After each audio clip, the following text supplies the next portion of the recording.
కేసీఆర్ ను తిట్టడమే రేవంత్ రెడ్డి పనిగా పెట్టుకున్నాడు తప్పితే రైతులకు మేలు చేయాలన్న ఉద్దేశం లేనట్లు కనిపిస్తోందన్నారు బీఆర్ఎస్ ప్రధాన కార్యదర్శి జీవన్ రెడ్డి.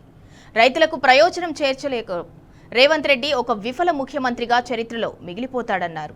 కాళేశ్వరం మోటార్లు ఆన్ చేసి ఇప్పటికైనా నీటిని ఎత్తిపోయాలని జీవన్ రెడ్డి డిమాండ్ చేశారు.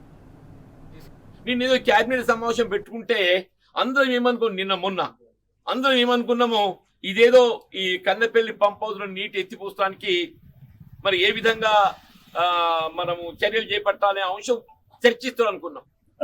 సో ఆలోచన లేదు. అది ఇప్పుడు ఏమంటాడు, సాధారణ పంటలు ఏమి వేయాలి, ఇప్పుడు ఏ పంట పండుతుంది నీకు సోయి ఉందా? పునాస దినం ఎత్తిపోయినాక రేపు నువ్వు ఆగస్టు చివరి నాటికి ఏది ఇస్తుందో, ఆగస్టులో నువ్వు ఏ ఇత్తనం పెడతావు, ఏ ఇత్తనం పండుద్ది.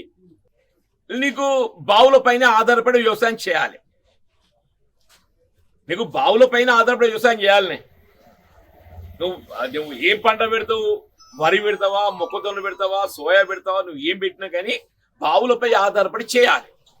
ఎస్, నీటి లభ్యత తగ్గినప్పుడు ఏదైతుందో, ఏ రైతు కూడా ఏదైతుందో దాన్ని ఏ విధంగా వినియోగించుకోవాలని ఆలోచన చేస్తాడు. రైతు ఏదైతే మొక్కజొన్న పెట్టాలనేటువంటి ఆలోచనతో ఉన్నాడు. ఉత్తర్ల మక్క పెడతారు కానీ ఏంది, నీటి లభ్యత కావాలి. ఆ నీటి లభ్యత లేదురా అని చెప్పంటే నువ్వు ప్రత్యామ్నాయ పంటలు, ఆరుతడి పంటలు, నువ్వు ప్రభుత్వం ఏ విధంగా ఏదైతుందో రైతుకు నువ్వు అండగా నిలుస్తావు, దోహదపడతావు, అది సలహా సూచనలు ఇరనాయన.